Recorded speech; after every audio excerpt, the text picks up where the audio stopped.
Hello बच्चों, आज के इस वीडियो में हम करने वाले हैं क्लास 12th के चैप्टर डिटर्मिनेंट को कंप्लीट। तो चलिए स्टार्ट करते हैं। हमें सबसे पहला टॉपिक हमारा इसमें है कि हम 2/2 और 3/3 के डिटर्मिनेंट को सॉल्व करते कैसे। जैसे मैंने एक क्वेश्चन ले लिया, एक 2/2 का डिटर्मिनेंट है और इसकी वैल्यू 3 दे रखी है, तो आपको x की वैल्यू निकालना है। तो बच्चों कैसे करना है 2/2 का डिटर्मिनेंट सॉल्व, इसको इससे मल्टीप्लाई करना है। तो 2x को मल्टीप्लाई कर देना है x - 2 से, बीच में माइनस लिखना है और फिर इसको इससे मल्टीप्लाई कर देना है। तो ये आ जाएगा माइनस का 9x और इसको 3 के इक्वल दे रखा है। ये आ जाएगा 2x square minus 4x plus का 9x इज इक्वल टू 3। ये हो जाएगा 2x square plus 5x minus 3 is equal to 0। इसका इक्वालिटी बन गया, इसका फैक्टर बना लेंगे। ये हो जाएगा 2x - 1 और एक फैक्टर आ जाएगा x प्लस का 3 इज इक्वल टू 0। यहाँ से x की दो वैल्यू आ जाएगी, एक आ जाएगी 1/2 और एक आ जाएगी -3। तो इस तरह से हम 2/2 के डिटर्मिनेंट को बच्चों सॉल्व करते हैं। अब देखिए बच्चों, नेक्स्ट इंपॉर्टेंट टॉपिक है सिंगुलर मैट्रिक्स। सिंगुलर मैट्रिक्स वो मैट्रिक्स होता है जिसका डिटर्मिनेंट क्या होता है बच्चों, 0। तो उस पर कैसे क्वेश्चन आएंगे, देखिए पहले तो आपको यही याद रखना है सिंगुलर मैट्रिक्स का डिटर्मिनेंट क्या होता है, 0। और आपसे क्वेश्चन ऐसा पूछा जाएगा, एक मैट्रिक्स दे देगा, अब बोलेगा ये मैट्रिक्स सिंगुलर है तो x की वैल्यू निकालिए। देखिए इस क्वेश्चन से आप 3/3 के डिटर्मिनेंट को सॉल्व करना भी सीख जाएंगे। तो कैसे करते हैं 3/3 के डिटर्मिनेंट को सॉल्व, देखिए सबसे पहले आपको यहाँ पर रख देना प्लस माइनस और यहाँ पर लिख देना प्लस। अब 1 लिख करके इसके कॉरस्पॉन्डिंग कॉलम और रो को हटा देना है, तो ये चारों बचेगा। तो ये लिख दीजिए 2 1 2 -3। फिर बीच में आपको क्या लिखना है, माइनस, और ये वाला -2, तो ये प्लस का 2 हो जाएगा। फिर ये कॉलम और ये रो हटा देना, तो बचेगा 1 1 x -3 1 1 x -3। फिर आपको लिखना है यहाँ पे प्लस का 3। अब ये बाद में डायरेक्ट भी कर सकते हैं, इस कॉलम और इस रो को हटाएंगे, ये चारों बचेगा, तो 1 2 x2 बच जाएगा। और ये किसके इक्वल हो जाएगा, इसका डिटर्मिनेंट 0 के, क्योंकि सिंगुलर मैट्रिक्स का डिटर्मिनेंट क्या होता है, 0। अब क्या करना है आपको, वही जो स्टार्टिंग में सिखाया, इसको इससे मल्टीप्लाई, माइनस करके इसको इससे मल्टीप्लाई। तो इसको इससे मल्टीप्लाई करेंगे तो माइनस का 6 हो जाएगा, बीच में माइनस, इसको इससे मल्टीप्लाई कीजिए 2, फिर प्लस का 2 लिखिए, इसको इससे मल्टीप्लाई माइनस का 3, बीच में माइनस, इसको इससे मल्टीप्लाई x आ जाएगा, फिर प्लस का 3, इसको इससे मल्टीप्लाई कीजिए 2, बीच में माइनस, इसको इससे मल्टीप्लाई कीजिए 2x इज इक्वल टू क्या कर दें, 0। ये हो जाएगा माइनस का 8, ये हो जाएगा -6 -2x प्लस का 6 माइनस का 6x इज इक्वल टू 0। ये इससे कट गया, -8x इज इक्वल टू 8। तो x की वैल्यू क्या आ गई बच्चों, -1 आ गई। अब देखिए बच्चों, टॉपिक है माइनर एंड कोफैक्टर। किसी भी मैट्रिक्स का माइनर और कोफैक्टर कैसे निकालते हैं, ये सब डिटर्मिनेंट में आता है बच्चों। तो आपको देखना है कैसे निकालना माइनर और कोफैक्टर। तो माइनर कैसे निकाला जाता है पहले ये समझिए। जैसे आपको किसी भी एलिमेंट का माइनर निकालना है, जैसे फर्स्ट रो और सेकेंड कॉलम के एलिमेंट का आपको माइनर निकालना है, तो ये हुआ फर्स्ट रो और ये हुआ सेकेंड कॉलम। तो जैसे ये फर्स्ट रो हुआ और ये सेकेंड कॉलम, आपको इसका क्या निकालना, माइनर। था फर्स्ट रो और सेकेंड कॉलम को गायब कर दीजिए, तो क्या बचेगा, यहाँ पे 4 बचेगा, 6 बचेगा, 3 और 2 बचेगा। जिसका भी माइनर निकालना है उस कॉलम रो को हटा दीजिए, फर्स्ट रो सेकेंड कॉलम हटा दिया, 4 6 3 2 बच गया। और फिर वही काम, इसको इससे मल्टीप्लाई, इसको इससे मल्टीप्लाई, तो ये हो जाएगा 8 - 18, आंसर आ जाएगा -10। ये माइनर निकल गया। और जब इसी एलिमेंट का आपको कोफैक्टर निकालना हो, कोफैक्टर को कैपिटल A या कैपिटल C से डिनोट करते हैं, इसी एलिमेंट का अगर आपको कोफैक्टर निकालना हो तो याद रखना ये कोफैक्टर है और ये माइनर है। तो आपको सेम काम करना है, जैसे -10 आ गया, ये लिख देना है। लेकिन अब आप इसको चेक करना है, इसका सम अगर इवन होगा तो साइन वही रहेगा, बट इसका सम अगर ऑड हुआ तो साइन क्या हो जाएगा, चेंज हो जाएगा, यानी फिर से यहाँ पे माइनस लग जाएगा, ये क्या आ जाएगा, 10 आ जाएगा। जैसे आपको निकालना minor of 2 3 second row third column, तो ये हुआ सेकेंड रो थर्ड कॉलम, इसे हटा दीजिए तो क्या बचेगा, 1 3 3 5, ये बच जाएगा। फिर वही काम, इसको इससे मल्टीप्लाई, इसको इससे मल्टीप्लाई, तो ये हो जाएगा 5 माइनस 9, तो आंसर आ जाएगा -4। अब फिर से चेक करेंगे, अब को फैक्टर निकालना अगर है तो 823 का को फैक्टर निकालना है, तो यही माइनर वाली वैल्यू लिख देंगे और इसका सम क्या है, ऑड है, तो इसका साइन फिर से क्या हो जाएगा, चेंज, ये क्या आ जाएगा 4 हो जाएगा। अगर आपको निकालना माइनर 2 या 3 निकालना हो, थर्ड रो थर्ड कॉलम, तो थर्ड रो थर्ड कॉलम हटा दो, ये चारों बचा, 1 3 4 -5 बचा, इसकी वैल्यू निकालिए, इसको इससे मल्टीप्लाई, -5 बीच में माइनस, इसको इससे मल्टीप्लाई 12 आ जाएगा, ये आ जाएगा -17। अब इसका को फैक्टर निकालेंगे, 833, क्योंकि इसका सम इवन है तो साइन जो है वही रहेगा, साइन चेंज नहीं होगा, इसका आंसर क्या आ जाएगा -17। तो इस तरह से माइनर और को फैक्टर निकाला जाता है। अब देखिए बच्चों, नेक्स्ट टॉपिक क्या है कि अगर आप डिटर्मिनेंट के किसी भी एक रो के एलिमेंट को उसके कॉरस्पॉन्डिंग को फैक्टर से मल्टीप्लाई करके ऐड कर देते हैं तो आपको वैल्यू ऑफ डिटर्मिनेंट मिल जाती है। याद रखना कि किसी भी रो, चाहे ये फर्स्ट रो था, ये सेकेंड रो था, सेकेंड रो के तीन एलिमेंट को उसके कॉरस्पॉन्डिंग को फैक्टर से मल्टीप्लाई करके अगर आप ऐड कर देंगे तो आपको मिल जाएगा वैल्यू ऑफ डिटर्मिनेंट। ये ऑब्जेक्टिव में आपसे पूछा जा सकता है कि डिटर्मिनेंट के किसी भी रो के कॉरस्पॉन्डिंग एलिमेंट्स को अगर उसके को फैक्टर से मल्टीप्लाई करके ऐड कर देंगे तो हमें क्या मिल जाएगा, value of determinant. Small A element को डिनोट कर रहा है और कैपिटल ए को फैक्टर को डिनोट कर रहा है। याद रखिए, ये काफी इंपॉर्टेंट है, ये 1 नंबर में आपसे ऑब्जेक्टिव में पूछा जा सकता है। उसके बाद टॉपिक आता है एडजॉइंट ऑफ अ मैट्रिक्स। एक मैट्रिक्स का एडजॉइंट कैसे निकाला जाता है, बहुत ही सिंपल है। जितने भी एलिमेंट दे रखे होंगे सबका को फैक्टर लेकर के उसका क्या ले लेना है, ट्रांसपोज। 2/2 में भी वैसा ही होगा और 3/3 में भी वही करना है। सभी एलिमेंट का को फैक्टर लेकर के और उसके बाद क्या करना है, उसका ट्रांसपोज ले लेना है, तो आपको एडजॉइंट मिल जाएगा। जैसे एग्जाम्पल लिखा है, 2/2 का भी लूंगा और 3/3 का, पहले लिया 2/2 का, तो अब क्या करना है, इसका हमें एडजॉइंट निकालना है। हमें निकालना है एडजॉइंट ऑफ दिस मैट्रिक्स। तो उसके लिए हमें सभी एलिमेंट का कोफैक्टर निकालना होगा। A11 first row first column गायब कर दो, क्या बचा, सीधे सीधे 4 बचा। इसका सम क्या है, इवन, तो साइन यही रहेगा। फर्स्ट रो सेकेंड कॉलम क्या बचा, -5, क्योंकि इसका सम ऑड है तो साइन चेंज हो जाएगा, ये 5 हो जाएगा। Second row first column, second row first column गायब करो, क्या बचा 3, और क्योंकि इसका सम इवन है तो साइन यही रहेगा। A22 second row second column क्या आ जाएगा, -2, इसका सम देखिए, इसका सम ऑड था तो साइन क्या हो जाएगा, चेंज हो जाएगा, और इसका सम क्या है, इवन, तो साइन क्या रहेगा, वही रहेगा। अब हमारे पास एडजॉइंट आ गया, तो सभी के एडजॉइंट को लिख दीजिए, 4 5 -3 और ये हो गया -2, और फिर इसका क्या ले लेना है, ट्रांसपोज ले लेना है। बता दिया था मैट्रिक्स में ट्रांसपोज कैसे लगते हैं, रो बन जाता है कॉलम। ये हो जाएगा 4 5 -3 और -2, ये आ गया adjoint. Adjoint of matrix A, ये आ गया adjoint. Adjoint of matrix A, किसी भी मैट्रिक्स का एडजॉइंट ऐसे निकाला जाता है।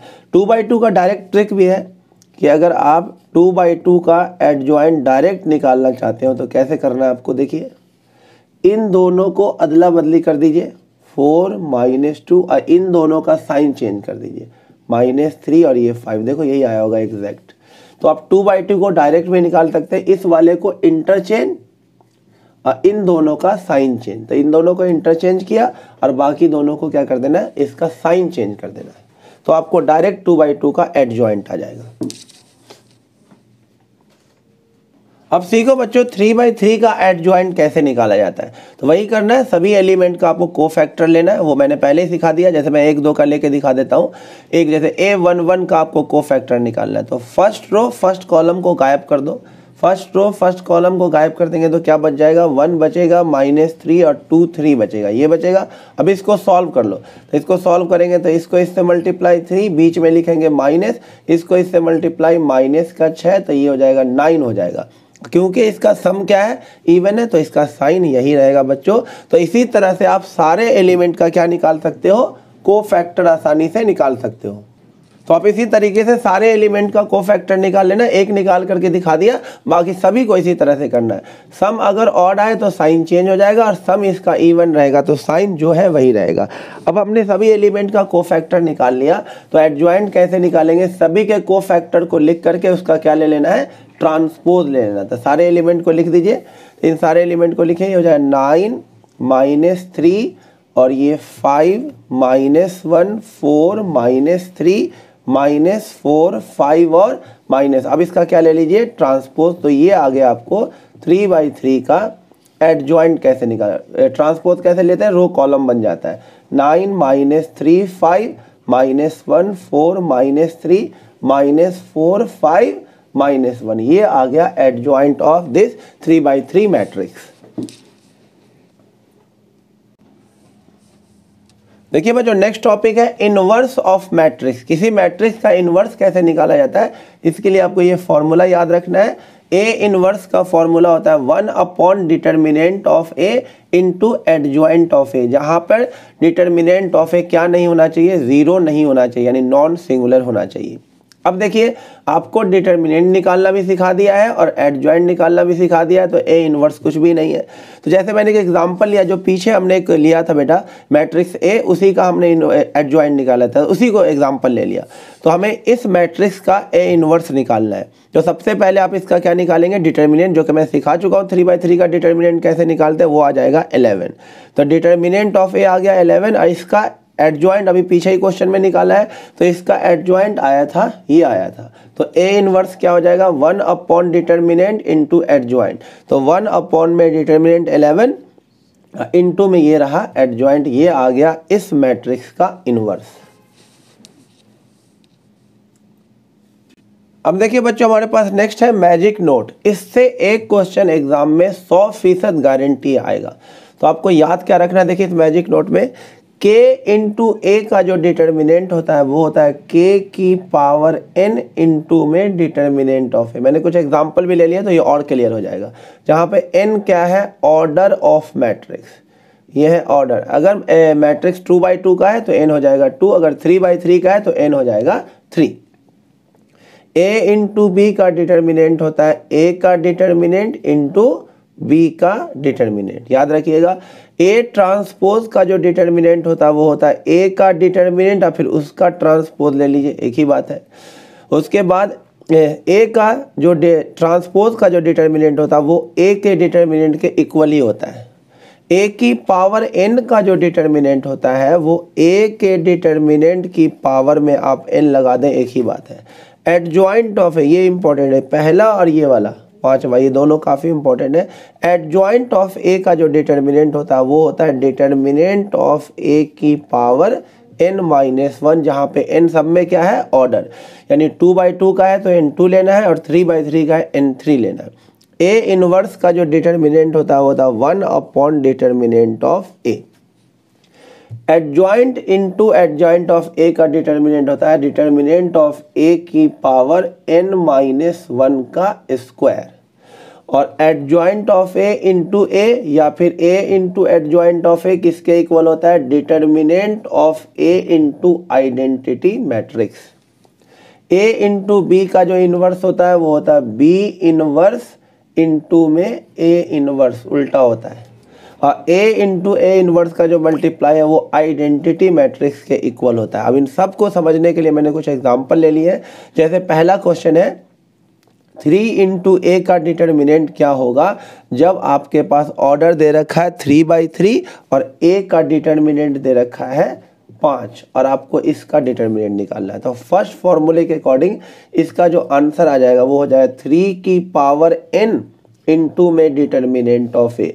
तो 3 की power n, order of matrix 3/3 है तो n की वैल्यू हो जाएगी 3 इंटू डिटर्मिनेंट ऑफ ए कितना 5, मल्टीप्लाई करके जो भी आंसर आएगा यानी 9 इंटू में 27। 3 की पावर 3 क्या हो जाएगा 27 इंटू में 5 हो जाएगा 135। उसके बाद ए का डिटर्मिनेंट 5 है और ए बी का डिटर्मिनेंट 20 है और 1/b का डिटर्मिनेंट निकालते हैं। इसमें दूसरा वाला फॉर्मूला लग जाएगा।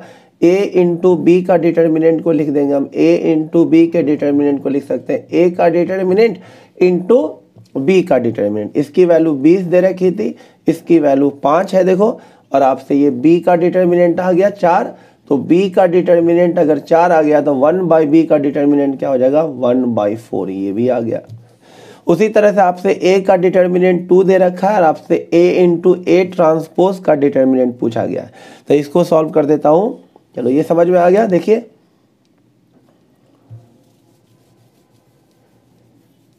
अब देखो इसे सॉल्व करें, a का डिटर्मिनेंट 2 और इसका पूछा है, तो a इंटू ए ट्रांसपोज का डिटर्मिनेंट, इसे लिख दीजिए a का डिटर्मिनेंट इंटू ए ट्रांसपोज का डिटर्मिनेंट। तो a का डिटर्मिनेंट 2 है, a ट्रांसपोज और a का डिटर्मिनेंट सेम ही होता है, तो ये 2 2 जा क्या हो जाएगा 4 हो जाएगा, तो ये भी आ गया। उसके बाद देखिए ये दे रखा 3ab का डिटर्मिनेंट निकालना है, 2/2 मैट्रिक्स है, a और b का डिटर्मिनेंट, इसमें फर्स्ट फॉर्मूला लग जाएगा, कांस्टेंट है तो इसमें आ जाएगा 3 की पावर n इंटू ab का डिटर्मिनेंट। तो 2/2 है तो n की जगह आ जाएगा 2, तो 3 की पावर 2, आइए इसमें ये वाला फॉर्मूला लग जाएगा अलग अलग वाला, a का डिटर्मिनेंट इंटू b का डिटर्मिनेंट, तो ये हो जाएगा 9, और a का डिटर्मिनेंट है -1, b का डिटर्मिनेंट है 3, आंसर कितना आ जाएगा -27, ये भी हो गया। अब देखिए लास्ट क्या है, a का डिटर्मिनेंट 5 है और एडजॉइंट ऑफ a का डिटर्मिनेंट, ये फॉर्मूला, तो एडजॉइंट ऑफ a का डिटर्मिनेंट होता है डिटर्मिनेंट ऑफ a की पावर n-1, तो डिटर्मिनेंट ऑफ a कितना है 5 और उसकी पावर n-1, n हो जाएगा 3, 3 - 1 2, यानी आंसर आ जाएगा 25।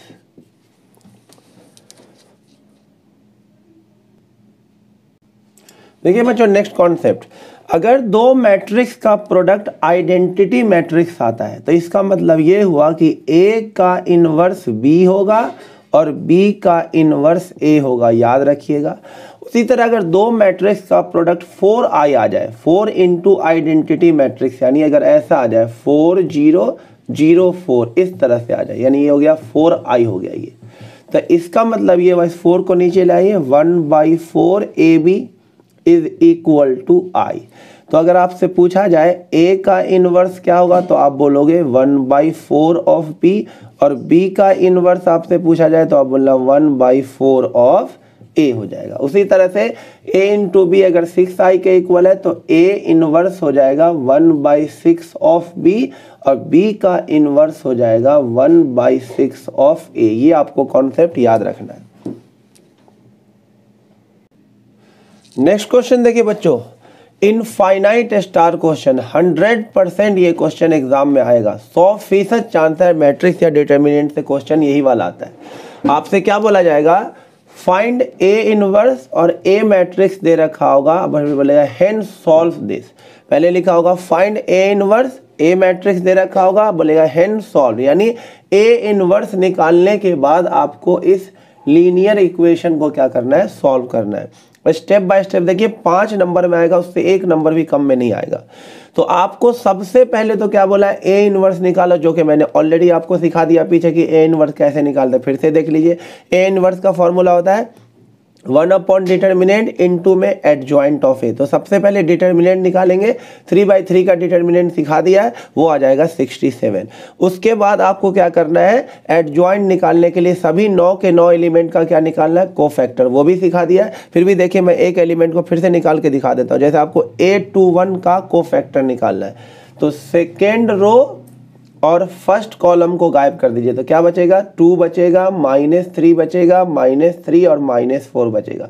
इसको इससे मल्टीप्लाई और माइनस करके इसको इससे मल्टीप्लाई, तो इसको इससे मल्टीप्लाई करेंगे तो -8 आएगा, बीच में माइनस लिखेंगे, इसको इससे मल्टीप्लाई करेंगे तो प्लस का 9 आ जाएगा, तो ये आ जाएगा -17।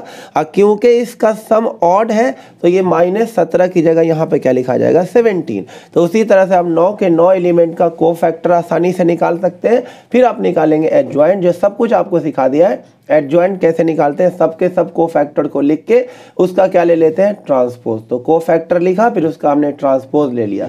ट्रांसपोज कैसे लिया जाता है, रो बन जाता है कॉलम। ये एडजॉइंट आ गया। तो ए इनवर्स का फॉर्मूला क्या होता है, 1 डिटर्मिनेंट इनटू में एडजॉइंट। डिटर्मिनेंट आ गया हमारा 67 और ये रहा ए एडजॉइंट ऑफ ए। तो ये आ गया ए इनवर्स। एक बार इसे देखिए, फिर इसे सॉल्व करना कैसे किया जाता है वो सिखाता हूँ, पहले इसे देख लीजिए आप। अब देखिए बच्चों, ये एक्स वाई जेड कैसे निकालेंगे देखिए। तो उसके लिए आपको ये फॉर्मूला याद रखना, x is equal to A inverse B.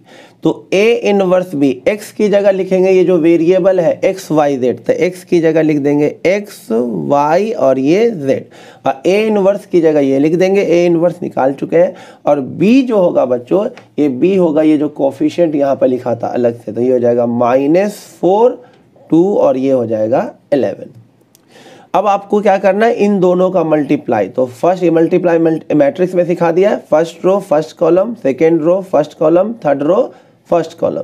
तो इसको इससे मल्टीप्लाई करेंगे 201 आ जाएगा, इसको इससे मल्टीप्लाई करेंगे -134 आ जाएगा, इसको इससे मल्टीप्लाई करें यानी -15 को -4 से, देखो जैसे ये 60 हो जाएगा, 9 को 2 से ये प्लस का ये हो जाएगा 60 और ये हो जाएगा प्लस का 18 और ये इससे मल्टीप्लाई -11, तो ये आ जाएगा 67। तो ऐसा ही कर लेंगे। अब ये 67 से तीनों क्या हो जाएगा डिवाइड, यहाँ पे x, यहाँ y और यहाँ z। अब ये 67 से तीनों डिवाइड हो जाएगा, तो ये 67 से डिवाइड करेंगे तो 3 आएगा, 67 से डिवाइड करेंगे तो -2 आएगा, 67 से डिवाइड करेंगे तो ये 1 आ जाएगा। तो यहाँ देखिए इस तरह से x की वैल्यू 3 आ जाएगी, y की वैल्यू -2 और z की वैल्यू आ जाएगी 1। तो इस तरह से आप इसे सॉल्व करेंगे। अब देखिए बच्चों, सेकंड इनफाइनाइट स्टार क्वेश्चन है, या तो पहले पिछले जो भी कराया वो क्वेश्चन आएगा, उसके सबसे ज्यादा चांस है, अगर वो नहीं आए तो ये वाला क्वेश्चन आएगा। Determine product of this and then solve this, ये भी 5 नंबर का क्वेश्चन है, उससे ये वाला क्वेश्चन जल्दी से हो जाएगा, थोड़ा और इजी है। तो जब भी ऐसा क्वेश्चन आए तो बोला है डिटरमाइन प्रोडक्ट, तो सबसे पहले आप इन दोनों मैट्रिक्स का प्रोडक्ट निकालेंगे। तो मैट्रिक्स का प्रोडक्ट आपको मैंने मैट्रिक्स में सिखा दिया है, तो कैसे किया जाता है, फर्स्ट रो फर्स्ट कॉलम, तो इसको इससे मल्टीप्लाई कीजिए -4, इसको इससे मल्टीप्लाई कीजिए +4, इसको इससे मल्टीप्लाई कीजिए +8, क्या आ गया 8। तो अब मैं आपको ट्रिक बता देता हूँ, जब भी यूजिंग प्रोडक्ट वाला क्वेश्चन आ जाए, तो अगर पहला एलिमेंट 8 है तो इसका आगे का आंसर आंख बंद करके लिख दो, 8 0 0 0 8 0 0 0 8 ही आएगा, ये आप चेक करके देख लेना। या अगर पहला एलिमेंट 6 आ जाता था 6 0 0 0 6 0 0 0 6 आता, अगर पहला एलिमेंट 1 आता तो 1 0 0 0 1 0 और 0 0 1 ही बनेगा। जब भी आपको यूजिंग प्रोडक्ट वाला क्वेश्चन आएगा, ये लिख के रख लो और चेक करना तो चेक कर लो, यही आएगा। तो आपको इतना मेहनत करना नहीं, सिर्फ एक रो फर्स्ट कॉलम को ही बस मल्टीप्लाई करके देखना है। अब ये हो गया 8i हो गया। और पीछे मैंने आपको बताया कि अगर दो मैट्रिक्स का प्रोडक्ट बताया था, दो मैट्रिक्स का प्रोडक्ट अगर 4i या 8i के इक्वल है तो a का इनवर्स हो जाएगा 1/8b और b का इनवर्स हो जाएगा 1/8 ऑफ a। तो ये मैंने आपको पहले सिखा दिया, तो ये हमने निकाल के रख लिया। अब हमें निकालना क्या है, इसे सॉल्व करना है। तो यूजिंग प्रोडक्ट हो गया काम, अब इसे सॉल्व करना है। तो इसे सॉल्व करने के लिए एक फॉर्मूला अच्छे से याद रखना है, x is equal to a inverse b। x होता है ये वेरिएबल और a होता है इसका कोफिशिएंट सब। तो इसका कोफिशिएंट सब क्या क्या बताइए, 1 और ये हो जाएगा -1, इसका कोफिशिएंट है 1। यहाँ से लीजिए 1, इसका कोफिशिएंट -2 और इसका कोफिशिएंट -2। यहाँ से 2 1 3 2 1 3 और इसका क्या निकालना है, इनवर्स a इनवर्स इनटू में b ये वाला होता है 4 9 1। तो अब आपको a इनवर्स अलग से नहीं निकालना, आप गौर से देखिए इन दोनों का प्रोडक्ट 8i आया और हमें इसका इनवर्स निकालना। देखो ये और ये एकदम सेम है, गौर से देखो, इसको और इसको देखो, ये एकदम सेम है। तो दो मैट्रिक्स हो गया ये। तो इन दोनों का प्रोडक्ट अगर 8i है तो इसका इनवर्स क्या हो जाएगा, 1/8 ऑफ दिस। तो इसके इनवर्स की जगह आपको लिख देना 1/8 ऑफ दिस मैट्रिक्स। ये मान लो a हो गया, ये b हो गया, या ये a मानो ये b आ गया। तो ये a इंटू b जो है वो 8i के इक्वल आ रहा है और आपको b का इनवर्स निकालना है। तो b का इनवर्स क्या हो जाएगा, 1/8 ऑफ a। तो आप इसके इनवर्स की जगह आप सीधे सीधे क्या लिख देंगे, 1/8 ऑफ ये वाला मैट्रिक्स, यानी -4 4 4 -7 1 3 5 -3 -1 और उसको मल्टीप्लाई किससे करेंगे, b से। 4 9 1 इज इक्वल टू 1/8 8 और आपको ये मल्टीप्लाई करना था फर्स्ट रो फर्स्ट कॉलम, जब इसका मल्टीप्लाई करेंगे तो ये आ जाएगा 24, फिर सेकेंड रो फर्स्ट कॉलम इसका मल्टीप्लाई करेंगे तो -16, फिर थर्ड रो फर्स्ट कॉलम देख करके दिखा देता हूँ, ये हो जाएगा 20, ये इससे मल्टीप्लाई -27, इससे मल्टीप्लाई -1, तो ये आ जाएगा -8। सबको 8 से डिवाइड कर दीजिए तो ये आ जाएगा 3 -2 -1। तो x की वैल्यू क्या आ गई 3, y की वैल्यू -2 और z की वैल्यू आ गई बच्चों -1। पूरे 5 नंबर आपको मिल जाएंगे। अब देखिए बच्चों इस चैप्टर का last topic area of triangle. आपको तीनों वर्टेक्स दे रखा होगा, ट्रायंगल का एरिया निकालना होगा with the help of determinant. तो आपको एरिया ऑफ ट्रायंगल का फॉर्मूला याद रखना, half x1 x2 x3 y1 y2 y3 1 1। ये वैल्यू जो आएगी वही उस ट्रायंगल का क्या होगा एरिया होगा। आपको डिटर्मिनेंट निकालना पहले ही सिखा दिया। अगर तीनों पॉइंट कोलिनियर होगा तो कोलिनियर पॉइंट से कोई ट्रायंगल नहीं बनेगा, और बनेगा भी ट्रायंगल तो उसका एरिया क्या होगा 0। तो याद रखना कि 3 पॉइंट अगर कोलिनियर दे रखा हो तो उसके ट्रायंगल का एरिया क्या होगा 0। जैसे एक एग्जांपल ले लिया, ये 3 पॉइंट दे रखा, बोला कोलिनियर है तो k की वैल्यू बताओ। तो आपको क्या करना है उसका एरिया निकाल करके 0 के इक्वल कर देना है। देखिए हाफ ये हो गया x1 x2 x3, ये पुट कर दिया। ये हो गया y1 y2 y3, ये पुट कर दिया। 1 1 1, इसको 0 के इक्वल कर दीजिए, 2 0 में चला जाएगा। देखिए फिर से देखिए 3/3 कैसे सॉल्व करते हैं। 2 को रखा, ये हटाओ ये हटाओ, इसको इससे मल्टीप्लाई करो, -1 बीच में माइनस लिखो, इसको इससे मल्टीप्लाई करो -4। फिर यहाँ पे माइनस का 3 और ये माइनस ऑलरेडी है तो माइनस माइनस क्या हो जाएगा प्लस का 3। ये हटा दो ये हटा दो, इसको इससे मल्टीप्लाई करो k, और इसको इससे मल्टीप्लाई ये 0। फिर प्लस का 1 लिखना है, इसे हटाओ इसे हटाओ, ये मल्टीप्लाई कर दीजिए 4k और माइनस में फिर से 0 इज इक्वल टू क्या कर देना है 0। ये हो जाएगा माइनस का 10, ये हो जाएगा 3k, ये हो जाएगा 4k इज इक्वल टू 0। तो 7k इज इक्वल टू 10, तो k की वैल्यू आ जाएगी 10/7।